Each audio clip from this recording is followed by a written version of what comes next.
এখন যে ক্রাইম স্টোরিটা শোনাবো সেটা এখন থেকে প্রায় ৬৮ বছর আগেকার ঘটনা। ঘটনাটা ঘটেছিল কলকাতার টালিগঞ্জ থানা এলাকায়।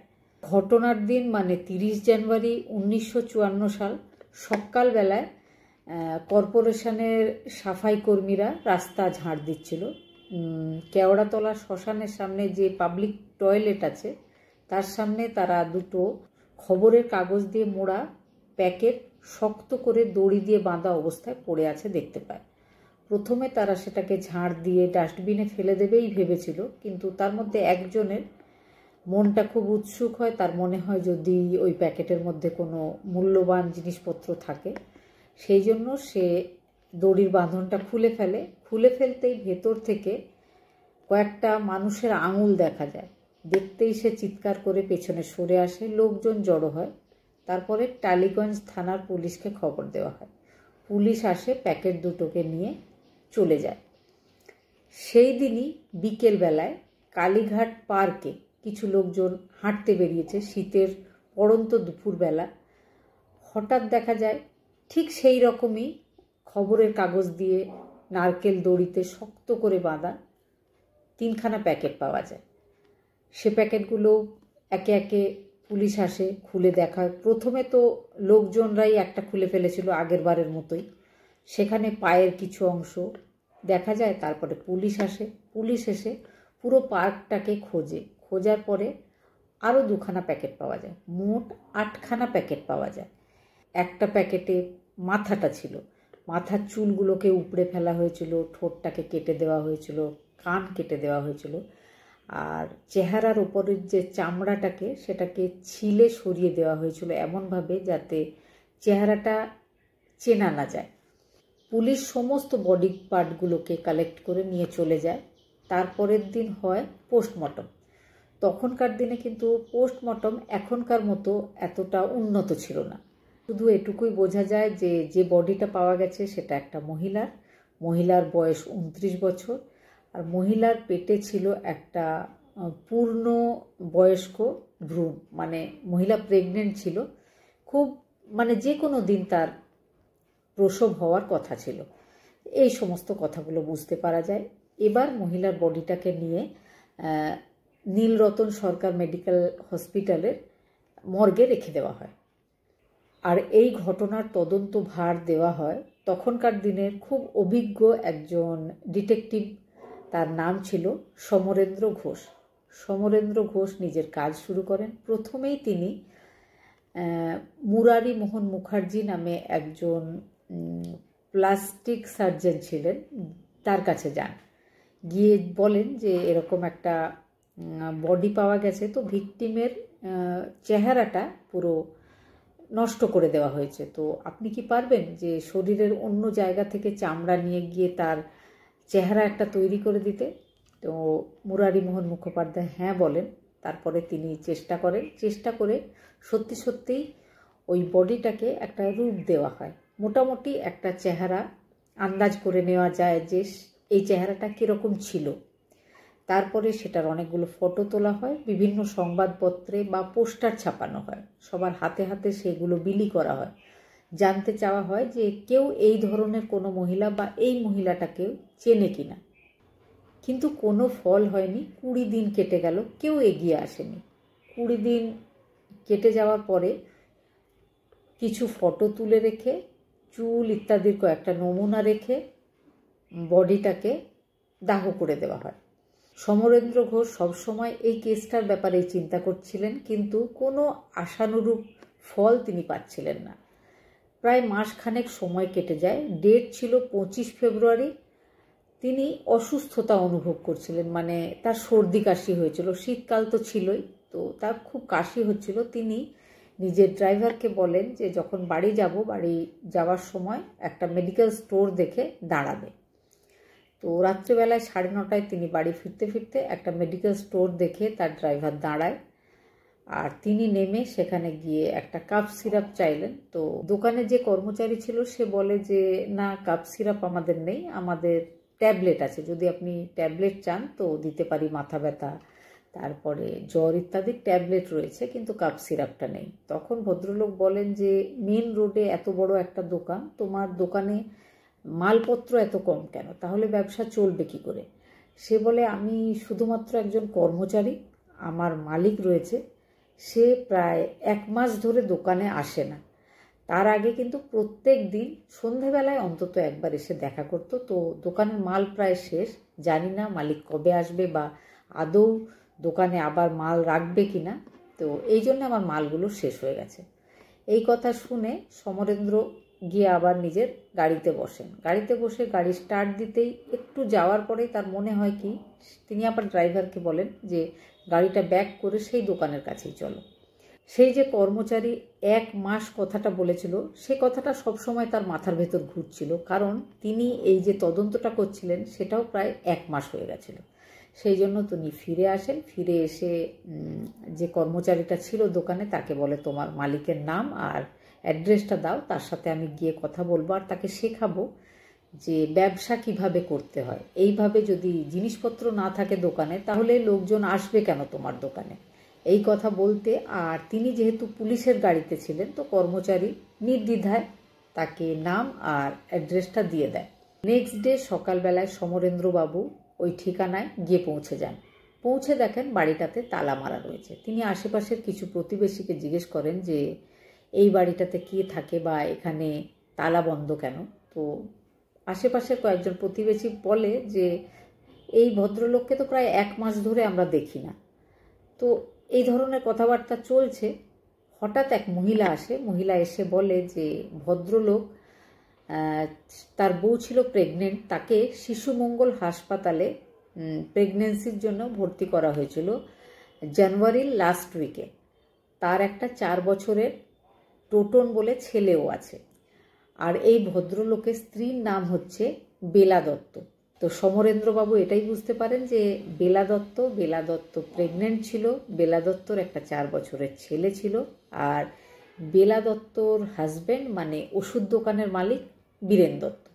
এতটা তিনি যখন শোনেন তার মাথায় কোথাও না কোথাও একটা ব্যাপার স্ট্রাইক করছিল, সেটা হচ্ছে যে এই মহিলাও কিন্তু প্রেগনেন্ট ছিল, যে মহিলা মারা গেছে সেও কিন্তু প্রেগনেন্ট ছিল, একদম পূর্ণ বয়স্ক ভ্রূণ ছিল তার পেটে। আর এই মহিলাও নাকি শিশু মঙ্গল হসপিটালে ভর্তি হয়েছিল ডেলিভারির জন্য। তো তিনি মনে মনে কোথাও না কোথাও এই ব্যাপারটাকে কানেক্ট করছিলেন, তার মনে হচ্ছিল যেন একই মহিলা। সঙ্গে সঙ্গে তার গাড়ি চলে যায় শিশু মঙ্গল হসপিটালে। সেখানে গিয়ে খোঁজ নেওয়া হয় যে জানুয়ারির লাস্ট উইকে কোনো বেলা দত্ত নামে মহিলা এখানে ভর্তি হয়েছিল কিনা বা তার ডেলিভারি হয়েছিল কিনা। তো সমস্ত রেজিস্টার ঘেটে দেখা যায় যে বেলা দত্ত নামের কোনো মহিলা এখানে এসে ভর্তি হয়নি। তখন সমরেন্দ্রবাবুর যে সন্দেহ সেটা আরও পাকা হয়ে যায়। তিনি সিভিল ড্রেসে কিছু পুলিশ কর্মীকে বীরেনবাবুর আশেপাশে দাঁড় করিয়ে রাখেন। তারা সব সময় নজর রাখছিল যে বীরেনবাবু আসছে কিনা। হঠাৎ করেই সন্ধেবেলায় একদিন বীরেনবাবু নিজের মুখটাকে একটা গামছা দিয়ে চাপা দিয়ে ওই ঘরে এসে ঢোকে। পেছন থেকে পুলিশ কর্মীরা যায়, গিয়ে জিজ্ঞেস করে যে বীরেন কি আপনি? তো সে প্রথমটা একটু থতমত খেয়ে যায়, কিন্তু নিজের নাম পাল্টে বলার বা এই সব কিছুর সে সময় পায়নি। সে বলল হ্যাঁ আমি বীরেন। তাকে জিজ্ঞেস করা হয় বেলা দত্ত আপনার স্ত্রী? সে তখনও বলে হ্যাঁ, কিন্তু তাকে জিজ্ঞেস করা হয় তাহলে আপনার স্ত্রী আর আপনার ছোট বাচ্চা তারা কই? তখন ভদ্রলোক বলে যে তার স্ত্রী প্রেগনেন্ট ছিল, কিন্তু নিজের প্রেমিকের সাথে সে বাড়ি থেকে পালিয়েছে। এই কথাটা শোনার পরে কিন্তু পুলিশ কর্মীরা আর দেরি করেনি, তাকে নিয়ে চলে যায় সোজা থানায়। থানায় গিয়ে তার সাথে যখন পুলিশরা যেভাবে জিজ্ঞাসাবাদ করে সেইভাবে জিজ্ঞাসাবাদ করা হয় তাকে, তখন সে ধীরে ধীরে একটা সময় বাধ্য হয় পুরো সত্যিটা বলতে। তো সে যে গল্পটা পুলিশকে বলেছিল সেটা হচ্ছে, সে যখন খুব ছোট, সে ছিল উত্তর 24 পরগনার বুজবুজ বলে একটা জায়গা, সেখানকার তার জন্ম। তার বাবা ছিল পুলিশ, তার 2 দিদি ছিল, আর সে একমাত্র ছোট ভাই। তার যখন বয়স মাত্র 1 বছর তখন তার বাবা মারা যায়। বাবা মারা যাওয়ার 3 বছর পরে, মাত্র তার বয়স যখন 4 বছর তখন তার মাও মারা যায়। তো শহরে মানে টালিগঞ্জে তার আত্মীয় স্বজন থাকতো। আত্মীয় বলতে তার কাকা আর কাকার ছেলেরা থাকতো। তো তার ছোট কাকা তাকে খুব ভালোবাসতো। ছোট কাকা নিজের ছেলে, তার নাম ছিল নবনী। নবনী তার দাদা ছিল, কাকাতো দাদা, কিন্তু বয়সে তার থেকে অনেকখানি বড় ছিল। তো ছোট কাকা নবনীকে পাঠালেন আর পাঠিয়ে বললেন যে তোমার ছোট ভাই বোন তাদেরকে তুমি নিয়ে এসো। নবনী নিজের ছোট ভাই মানে বীরেনকে নিজেদের বাড়ি নিয়ে আসে। নিয়ে আসার পরে বীরেনকে ওখানকার স্কুলে ভর্তি করা হয়। আর ওই মেয়ে দুটো, যে দুটো দিদি ছিল, তাদের বিয়ে দিয়ে দেওয়া হয়, তার কারণ তারা বয়সে একটু বড়ই ছিল। তারা বিয়ে করে কলকাতার আশেপাশেই তারা বেশ সুখেই ঘর সংসার করতে শুরু করে। এদিকে বীরেন ধীরে ধীরে বড় হচ্ছে, কিন্তু বীরেনের পড়াশোনায় একদম মন বসে না। সব সময় সে পড়াশোনা থেকে পালিয়ে পালিয়ে বেড়ায়। সে উল্টোপাল্টা নেশা করে, স্কুলে যায় না, এইসব করতেই থাকে। আর মাঝে মাঝেই পালিয়ে নিজের দিদির বাড়ি চলে যায়। দুই দিদি তাকে ভীষণ ভালোবাসতো, কারণ তাদের একমাত্র ছোট ভাই ছিল বীরেন। তো বীরেন মাঝে মাঝে পড়াশোনা থেকে পালাবার জন্য দিদিদের বাড়ি গিয়ে আশ্রয় নেয়, কিন্তু সব সময় কাকা নবনীকে পাঠিয়ে দিতেন যে বীরেনকে বাড়ি নিয়ে এসো। আর নবনী নিজের ছোট ভাইকে খুব ভালোবাসতো আর সব সময় তাকে নিয়ে এসে আবার কোনো রকম বুঝিয়ে সুঝিয়ে স্কুল পাঠাতো। এবার যখন বীরেন অনেকটা বড় হয়ে গেছে, বিভিন্ন রকম উল্টোপাল্টা নেশা এগুলো তো শুরু করেইছে, তো সে চলে যায় আবার নিজের দিদির বাড়িতে। জামাইবাবুর একটা ওষুধের দোকান ছিল, তো সে ওষুধের দোকানে সব সময় নিজের জামাইবাবুকে হেল্প করতো দোকানের কাজে। তো নবনী এই ব্যাপারটা লক্ষ্য করে। নবনী তখন বোঝায় নিজের ছোট ভাইকে যে তুই এখন বড় হয়ে গেছিস, তোরও সংসার হবে, তো তোর যদি ওষুধের দোকানের কাজটা এতই ভালো লাগে তো আমরাই তোকে একটা ওষুধের দোকান করে দেবো, সেটা তুই চালাবি, একদম তোর নামে লিখে দেওয়া হবে সেই দোকান, সেখান থেকেই তুই নিজের ভবিষ্যৎ তৈরি করবি, তোরও ঘর সংসার হবে। তো নবনী অনেক বুঝিয়ে সুঝিয়ে তাকে বাড়ি নিয়ে আসে। এদিকে বীরেনের যখন বয়স 24 বছর, বীরেনের ওই নবনী দাদার একটা মেয়ে ছিল, তার নাম ছিল কমলা। কমলার বয়স ছিল 19 বছর। খুব বেশি বয়সের পার্থক্য ছিল না তাদের দুজনের মধ্যে।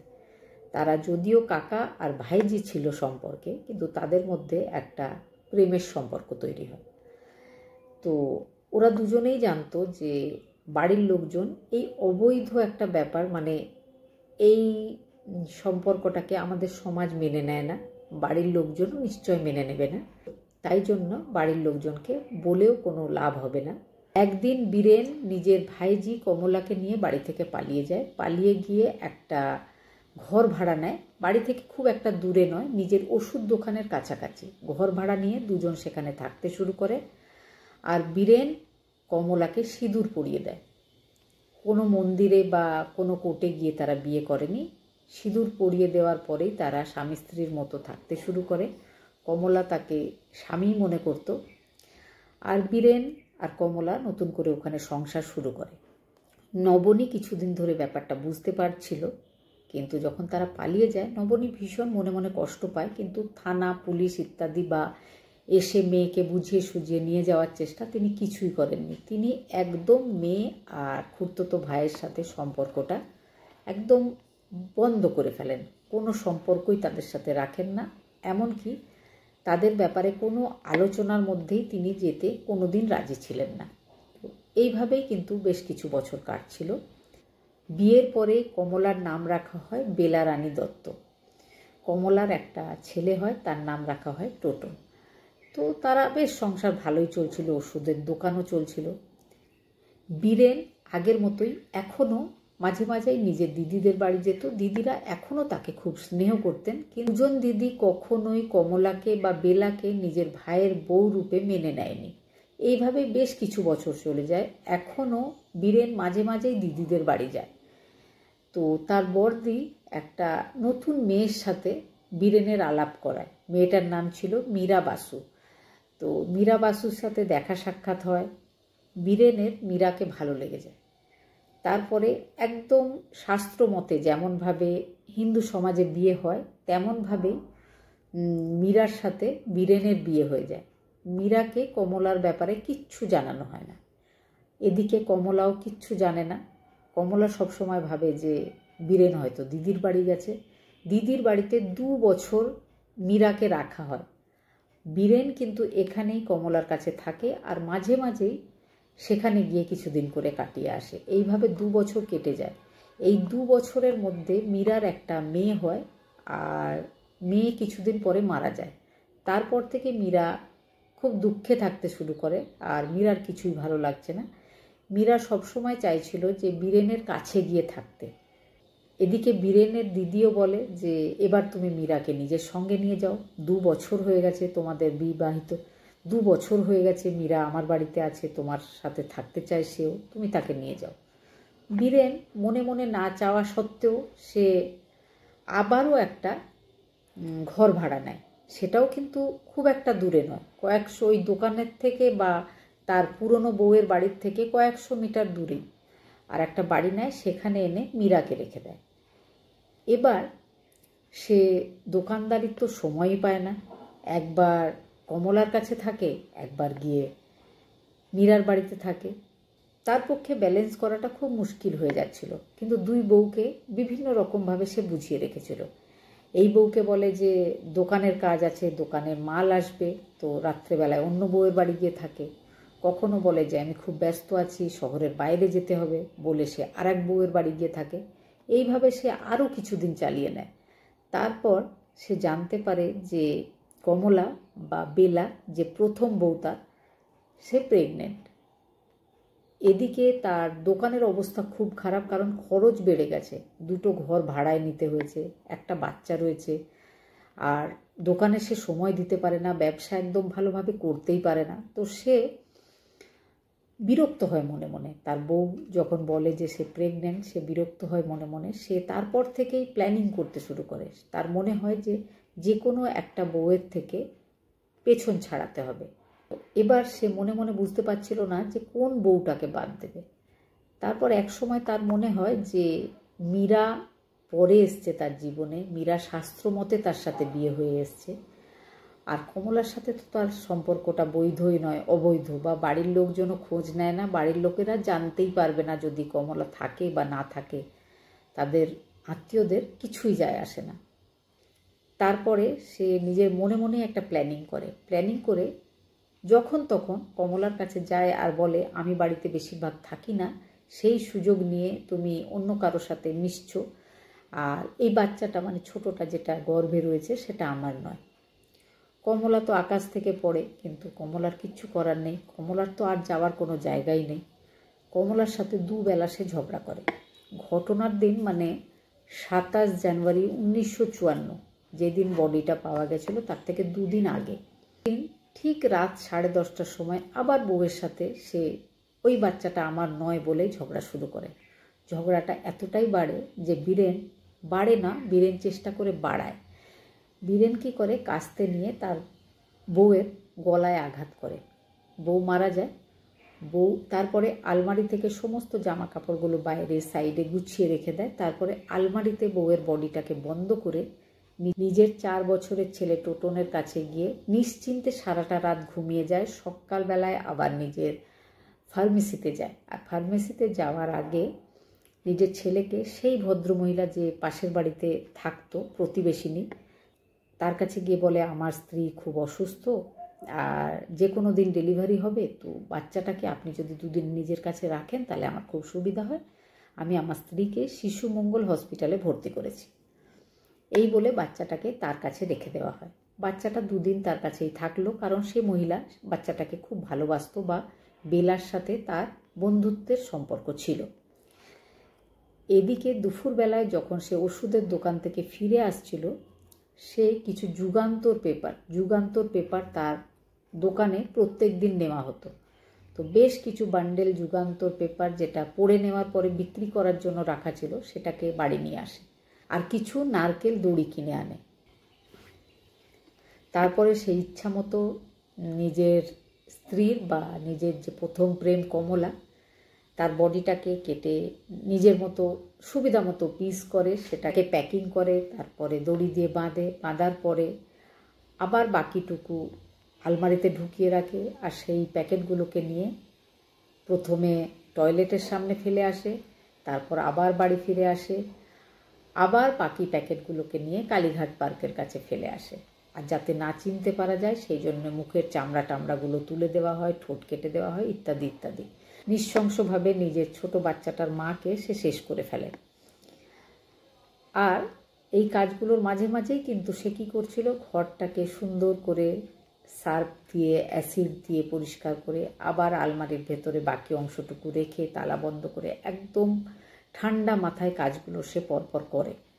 যখন পুরো বডিটাই বাইরে ফেলে আসা হয়ে গেছে তখন সে ওই পাশের বাড়ির মহিলার বাড়ি যায়। বাড়ি গিয়ে বলে যে এবার আমার ছেলেকে দিন, আমি আমার ছেলেকে নিয়ে যাব, আমার বউয়ের ডেলিভারি আজকেই হবে। সেই জন্য মহিলা অত ভালোভাবে মনে রেখেছিল যে ওই ভদ্রলোক বীরেন 30 তারিখেই লাস্ট তাকে দেখা গেছিল, তারপরে আর তাকে দেখা যায়নি। বীরেন ছেলেটাকে নিয়ে চলে যায়। এদিকে বীরেনের যে বউ মীরাকে সে বলে রেখেছিল যে তোমার বাচ্চা মারা যাওয়ার পরে তোমার মন খুব খারাপ, এই পর্যন্ত আমাদের অন্য কোনো বাচ্চাও হয়নি, তো আমার এক বন্ধু আর বন্ধু স্ত্রীর রোড অ্যাক্সিডেন্টে মারা গেছে, তাদের একটা ছেলে আছে 4 বছরে, টোটন তার নাম, তো তাকে আমি কি আমাদের বাড়ি নিয়ে আসবো? মীরা খুব খুশি হয়, কারণ সবসময় মীরা নিজের বাচ্চাকে হারাবার পরে বাচ্চার অপেক্ষাই করছিল। বীরেন খুব বুদ্ধি করে প্ল্যানিং করে নিজের বাচ্চাটাকে নিয়ে গিয়ে মীরার কোলে দেয়। তো এইভাবে তারপরে কিন্তু 1 মাস কেটেছে। সে জানেও না আর সে ভাবেও নি পুলিশ তাকে খুঁজছে বা পুলিশ তাকে একসময় খুঁজে পেয়েও যাবে। পুলিশ তাকে অ্যারেস্ট করে, জেলে দেয়, কেস চলে। 2 বছর কেস চলেছিল, প্রথমে লোয়ার কোর্ট, তারপরে হাই কোর্ট, তারপরে সে যায় সুপ্রিম কোর্ট। কিন্তু 3টে কোর্টেই তাকে ফাঁসির অর্ডারই দেওয়া হয়। 27 জানুয়ারি 1954-তে ঘটনাটা ঘটেছিল। 28 জানুয়ারি 1956-তে, মানে মাত্র 2 বছরের মধ্যে তাকে ফাঁসি দিয়ে দেওয়া হয় আলিপুর জেলে। আগেকার দিনে এত ডিএনএ বা এত সিসিটিভি এগুলো ছিল না প্রমাণের জন্য, কিন্তু তাও আইন নিজের কাজটা এখনকার তুলনায় অনেক তাড়াতাড়ি করত। আরও একটা বিশেষ ব্যাপার যেটা বলা হয়নি, সেটা হচ্ছে বীরেন দত্ত কিন্তু টালিগঞ্জের স্টুডিও পাড়াতে খুব তার যাতায়াত বা খুব অনেক চেনা পরিচিত লোকের সাথে ওঠা বসা ছিল। বীরেন দত্ত 6খানা বাংলা সিনেমাতেও কাজ করেছিলেন, তার মধ্যে